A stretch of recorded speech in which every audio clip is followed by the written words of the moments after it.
C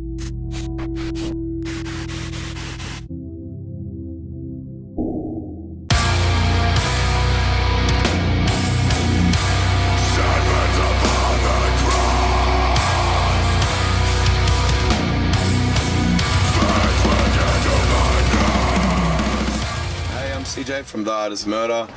We're a metal band. I don't like to pigeonhole us as deathcore or death metal or anything, but we're just a metal band from Australia, come from Sydney and Brisbane.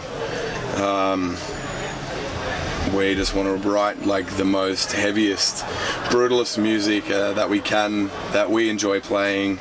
And lyrical content, especially on the new album Holy War, is very diverse. It touches on Holy War, the single, is obviously about, you know, a war on religion and how we feel that religion in many ways is crippling every country on the planet, and I think it's going to be the downfall of most societies in the future. Talk about sexism, racism. We talk about the mistreatment of children sexually and physically in the world. That ties into also people's religious beliefs, also their culture, and the way that people can do sexually mistreat children but get away with it because it's a cultural thing. And I completely disagree. I respect people's cultures and religions, that's fine, but I don't see how sexual mistreatment of children can be a cultural thing, and it's not even a bad thing. It's just, oh, that's their culture. You can't say that's bad because that's how they are. That's just fucking wrong. We talk about animal liberation with Fur and Claw on the new album, so it's about man destroying the earth as wildlife, flora, fauna, and all these sort of things as well. And then about war and how bullshit war is. It's greed and power and money, and a lot of it is fueled by money and taking money and natural resources from other countries, and also the war on terror and the war on religion. So, you know, we sing about real things, especially on the new release. It's really pushed us to write things about that we feel very strongly and passionate about, and sing about them in the way that it should be, and not having to write around the subject. You know, a lot of bands seem to want to say something really important and strong, but the way that the world is too PC these days, they have to make up a mythological story or some, you know, simile metaphoric way that they want to talk about this, but they don't want to piss anyone off, so they tiptoe around the subject, and you've got to kind of put the puzzle pieces together to figure out what they're singing about. What we wanted to do is just go, fuck all that PC shit. This is a problem. We are tackling it. We are saying what is wrong, straight to the jugular, straight to the main vein, you know. So that's something that we really wanted to like push on this new record, and we weren't sure how it was going to turn out for us. So we're very, you know, skeptical about if it was going to be a hit or not, or if people will think these guys have pushed the envelope too far. But it's been out for like, you know, almost a month, and we're fucking psyched. It's done really well, and people know exactly what we're singing about, and it's cool that, you know, we don't have to have people like our fans and that ask us what the topic is about. Like, it's fucking obvious. Like, it's not, you know, watered down or anything. It's concentrated exactly what we want to say. We're fucking saying it.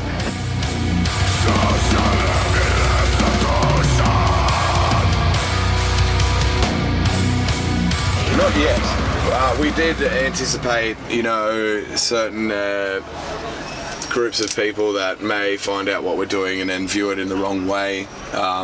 You know, because it is so straight to the point, I think a lot of people, before we released it, were thinking, oh shit, some people are going to be real pissed off with this. But I think there's a few fans out there that are missing the point.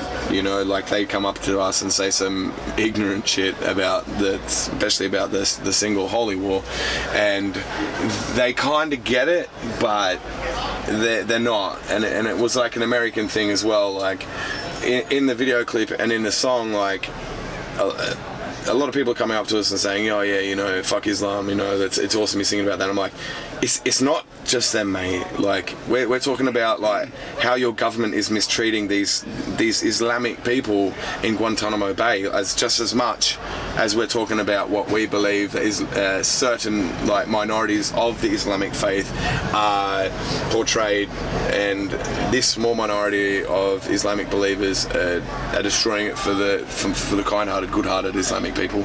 I have Jewish, Islamic, Christian, Catholic, good friends and family of mine. So it's not the person, it's like the higher power. It's a lot of these religions and these people in war-torn countries are miseducated. So that's another big thing we're talking about is education, because a lot of these other places, especially in war-torn Middle East and Islamic faith countries, these people don't know any better. They're hearing the word of their so-called God Allah through a man that is biased towards the Western world, especially America. So these people grow up being educated by a guy that is just pissed off at the rest of the world, and he himself is miseducated, going off a book that was written from a man thousands of years ago who went mad hearing these voices in a cave from Allah. So, you know, like we are extremely educated on all religions in our band. It's something that I'm very interested by. It's not something that I agree with, but if I don't agree with something as strongly as we disagree with religion, we feel that we need to be educated on the matter. So, you know, if there's an educated Catholic, Christian, Islamic, Jewish person that wants to throw down with us verbally about a subject, which I'm really down to talk in a very pleasant and calm way about anything with anybody that's educated on the same matter. So this is something that we feel is wrong. You know, like a lot of people in the Middle East is like death to America, Americans burn America, and there's a lot of good fucking people in America. There's a few bad ones, and I don't like America. I love Americans. I love them. Our fans there are so loyal and strong to us. It's incredible. But the way that America is run by its political leaders, it's fucked. And the people aren't stupid. They know this as well. So you can't completely disregard a race or a country of people based on a few people that are fucking it up for them. It's the same, you know, one hand washes the other, the pot calls the kettle black. It's the same thing. So that's what we're talking about, and that's why we wanted to have a lot of visual stimuli in the video clip for Holy War, not just like religious, but also what other people, other countries are doing to these religious people, you know. So, you know, we're talking about what Islam is doing wrong with a certain minority of them, and then we're talking about what the American government and other governments around are doing wrong to the Islamic people. So we're trying to talk about it from both sides. Do you know what I mean? So I don't agree with what the minority and ISIS are doing, but I also don't agree with what the American government and justice system is doing to those people. So it's a hard thing to realize, because I know that people will hear or see or listen to a small part of our music or our video clips and take from that what they want, and they're still missing all the other shit that's going on. So, but yeah, we had to cut out some other things from Holy War video clip because YouTube lawyers would not allow us to have it on there.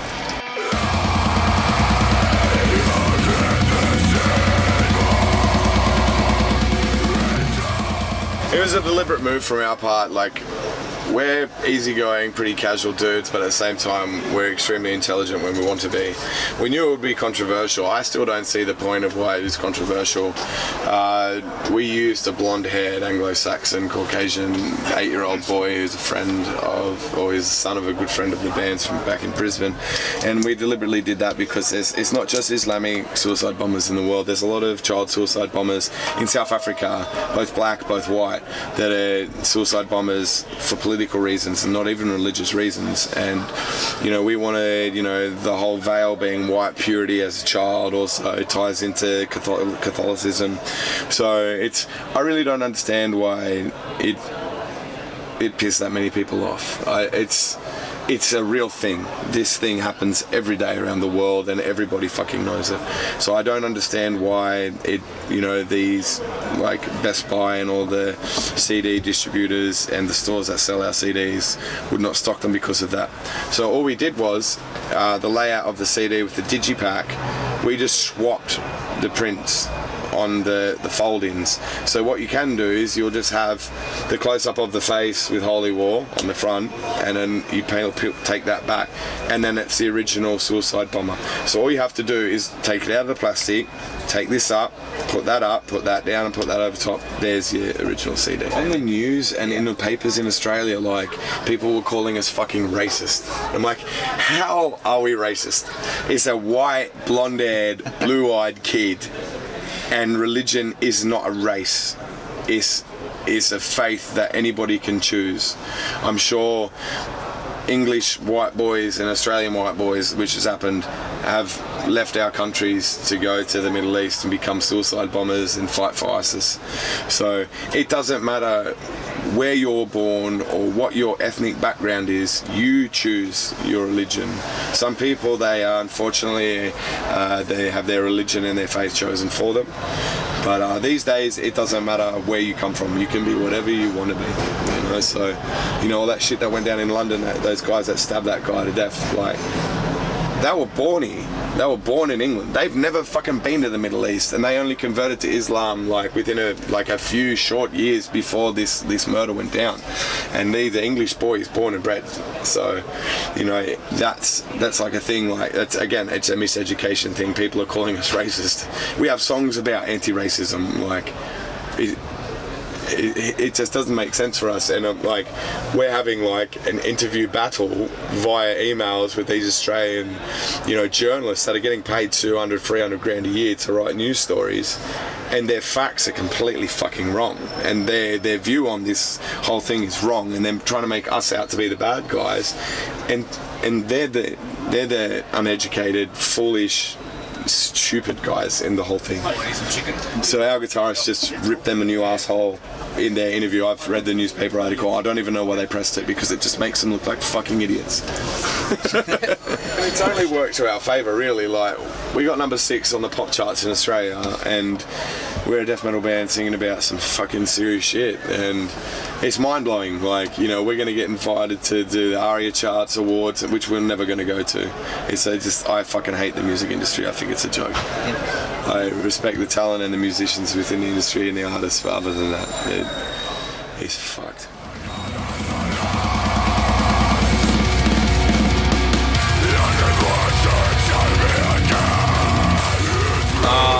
Up until now, hell no. We've earned like $1,000 individually each every year for the last 5 years. Now it's going to start paying off, hopefully, but it's still tough, because where we come from is super expensive, and, you know, we tour more than anybody. There's no band on this planet that tours more than we do. You know, we're overseas for 9-10 months of the year. This trip now, we'll go home in 2 weeks. When we get home, that's 5 months that we've been gone from Australia for. And it's extremely expensive for us. Visas, flights to do a UK tour, Europe UK tour, just to get here to start it and to fly home is like $15,000, $18,000. Plus our American visas every year, $2,000 each. The American tours, $17,000 in the airfares. So, you know, every tour is going to cost us close to 20 grand before we play. So, you know, I know that if we were American, we could just do 4 or 5 American tours a year and do good with money if we live there, but we don't. I don't want to live in America. I don't want to live anywhere else other than my country. Possibly Germany or Holland would be cool for me. I love the UK. I love everything about it, but the weather here sucks dicks. I hate the cold. I hate miserable weather. Other than that, I love the UK. I love everything about it. I love the food. I love the culture. I love the comedy. I love football. Like, I love all of those things. So, but yeah, it's very tough even now with the hype and the popularity that we have. It's very hard to make ends meet and to financially benefit from it. So, and for me personally, it's extremely hard. I've like pretty much almost left the band 5 times in the last year and a half, just because of financial struggle. Like, my family support me financially, and I'm a 32-year-old man, and I'm over them supporting me. I want to go home, I want to work, I want to get married, I want to have kids, and the band can't even support me to pay rent. So unfortunately, there will be a time in the near future, unless financially it picks up, that I will have to leave the band, because I can't live as a man. I'm not the boy anymore running around the world. You know, I want to get married and have kids, and I would love to do be in a band for the rest of my life. When I'm not looking to make it rich, I just want to get by like everybody else. And unfortunately, there's homeless people probably earn more money than I do a year, and that's fact. So hopefully it picks up in the next 9 months. Otherwise, I've got some hard decisions to make, and that's the that's the short and curlies of the situation. It's very hard financially.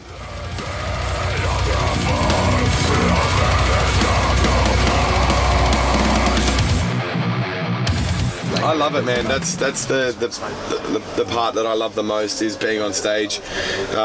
Being on stage and the love and support that we have from our fans around the world is fucking ridiculous. That's what keeps me here, is that feeling I get every time I walk on stage. Is like, there's no better feeling. There's no drug that can compare to that.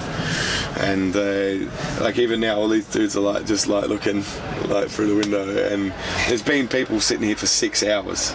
They're not even waiting for tickets. They have tickets. I'm like, what are you doing here? Like, I've been sitting here for 3 hours. I've still got another 4 hours before doors. I'm like, why?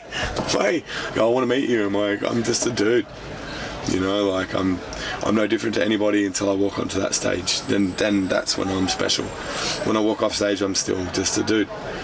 And it's mind-blowing. It's, the UK and mainland Europe and America is ridiculous for us, and every tour it gets bigger and better. Like, this is sold out tonight. Next 2 shows tomorrow. We have 2 shows in London back to back, an hour apart from each other, both sold out already.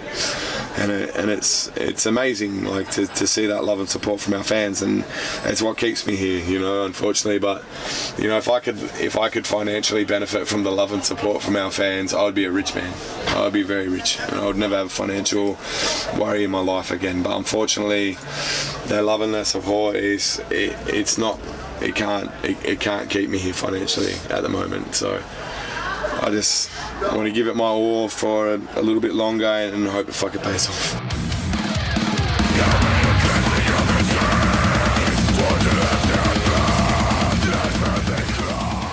Sydney to Brisbane, it's 12 hours. Sydney to Melbourne, it's like 9. Melbourne to Adelaide, it's like 8, 9. And you don't drive to Perth, you have to fly. But now, with our Aussie tours, we just fly everywhere. So the longest flight is Sydney to Perth, which is 5 hours. So when we do our headline tour after the Parkway tour in Australia, we'll go Perth, Adelaide, Melbourne, Sydney, Brisbane. But our headline tour will be 5 days. And that's it, and we just fly everywhere. It'll wreck us because you got to get the red-eye flights at super early in the morning, then you go straight to the venue and you load in, and sleep is going to be hard to find.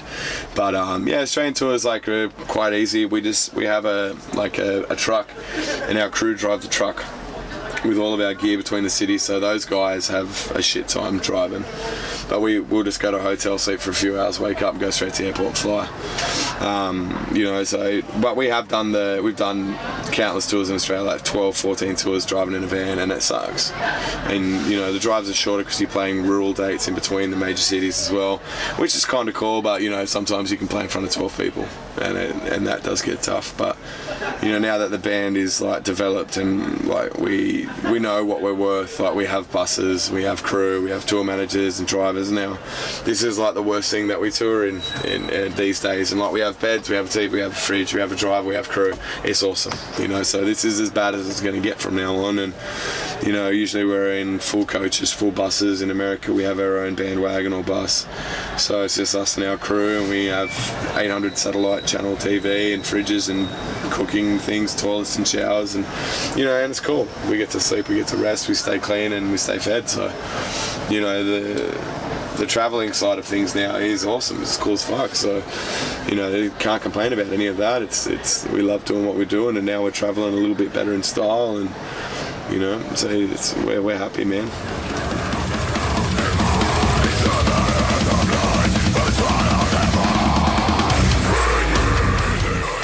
Save your money. It's so expensive, for like I said, the cost for an Australian band to do a full Europe UK tour, when you hire the van and the driver and the petrol and the visas and the flights, and you hire all your gear, you're looking at 30-40k, at the minimum. So it's, you know, most Aussie bands aren't going to make that on their guarantees, you know. So, you know, when we first came to Europe, it was like €100 a show. The first time we went to America, it was $100 a show, $80 a show. You know, and we were like losing money left, right and centre. But, you know, our first tour in America, we actually came out with money, which was weird, but it's just because we destroyed it on merch.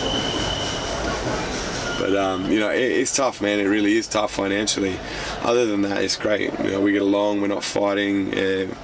We love what we do. We play really well. And we're an extremely tight unit. You know, and there's nothing to complain about other than money. And you know, I hear people all the time like give me shit, and they're like, "Oh, you shouldn't be in a band if it's for money." I'm like, I've been in a fucking band for 18 years, and none of it was from money. I'm owed money. My band members, we are owed money. We give our life to this. We spend 9 to 10 months away from home. And it's, oh, you should do it because you love it. I do it because I love it, and that's why I'm still fucking here. I see an opportunity for us to be able to benefit financially, and like I said, I'm not in it to be rich. I just want to be like everybody else that has a normal job. I'm happy with that sort of income. It's far better than what we're on now. And we had some bad luck with old labels and old booking agents through the world, and now we're in a good place with the record labels, and we're self-managed. We book everything ourselves, we're managed by ourselves, and we do our own thing, so we benefit from it now. But in the last couple of years we lost a lot of money because of the people that were working for us, and that really made me very bitter about the music industry and almost regret still staying here, you know. But you know, the love, like I said, the love and respect from our fans, and you know, we could just keep climbing up, we keep rising, we keep getting bigger, we keep getting better. And you know, some days I wish like our band was on the decline and people were giving less of a fuck about us, so it would make my decision easier to leave. But unfortunately the hype is just still snowballing. We're still getting bigger, and you know, we're selling out venues around the world, everywhere now, even in small country towns in the US and in Austria. People know who the fuck we are, and it's crazy to think like that the shit that we play and sing about, it's people really like us, and it's a good feeling, but it sometimes can be very confusing as to why, you know.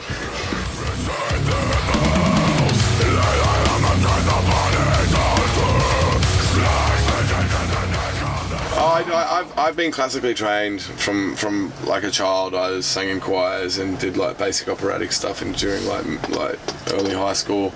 I've sang for 25 years. I've been screaming for like 18 years, growling. I went through like grunge and into punk and found hardcore and new metal, and I went up through the ranks, you know. So, you know, I've been playing in a band for 18 years, like in garages, practicing and playing like shitty little, you know, youth centres and bars and pubs and stuff like that for so long. And it's only been the last 5 or 6 years where we've been touring non-stop and playing like huge shows and really seeing the progression of the band. So I have like warming up regimens and routines and exercises that warm my voice up, stretch my vocal cords out in a safe manner. It's like I teach people what I do as well. But yeah, it's just a matter of like looking after myself, making sure I get plenty of rest. I don't really drink alcohol or anything, so that always benefits. But I do smoke like weed and tobacco, so I know if I didn't do those things that I'll probably be even better. But the new record, I wanted to touch on different aspects of vocals. I wanted to touch on more of not just projection and power and lows and highs, but I wanted to work more with clarity and accents and different pitching, like pitching as if I was singing but still screaming. So stuff like that, I want to always do something different on each record. I don't want to be that band. Like, I've loved so many bands that have influenced my vocal styles over the years, and they've got 4, 5, 6 records out and it just sounds the same. And that's cool. They have their sound and they're very good at what they do, and this ties into a lot of bands, but there's no progression there. They're not going outside of their comfort zone, their box, you know. And it's something that we do want to do, you know. We want every record to be slightly different but still have the Thy Art sound and the tone there that we usually have. So that's why I did it. I changed it up a little bit with Holy War. It's a very emotional album as well, like lyrically and musically, so I wanted to fit like a vocal style to that I feel would you know, suit and suit the music, and that's why some songs are very aggressive and very heavy based vocals, and some are very drawn out and accent based. Like there's a song on there where like I tried to almost directly rip off Nurgle from Behemoth. Like that was my pure intention. And then a lot of people are really, really liking that song, and they're like, you sound like Nurgle. I'm like, perfect. That's what I wanted to do for that song, because when we wrote the song and we wrote all the lyrics to it, I just had that vibe. Like I'm just going to do my best Nurgle impression, and it worked. You know, I'm not trying to rip a hole. We're not trying to be Behemoth, but we are very heavily influenced by Behemoth as a band and our writing style. And I wanted to pay homage, and I wanted to try and do my best, like Polish Behemoth accent voice, and that's where I gathered inspiration for the song Naked and Cold. So that's what I wanted to do. And then you go and look into Fur and Claw, and it's like black metal based, but then very like death metal based as well. And then Child of Sorrow is very like Euro rock. So we wanted to just mix things up and keep it interesting, not just for the listener but for ourselves as well, you know.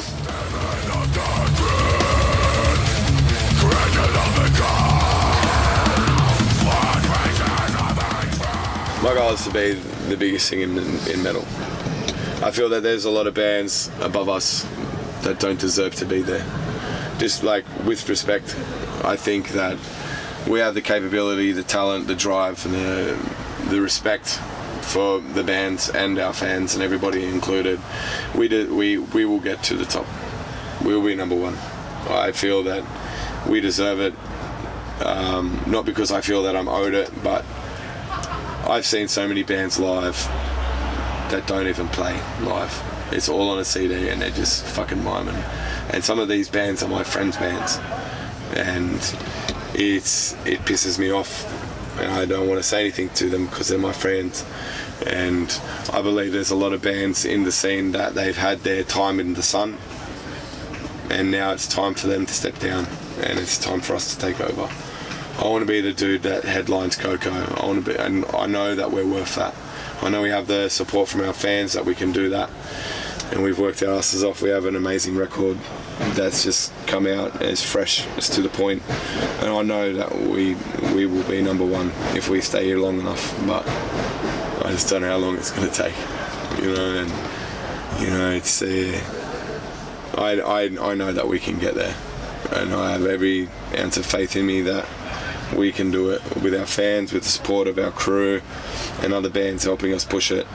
And I say these things because these bands tell me this. It's not even me being arrogant or pigheadish.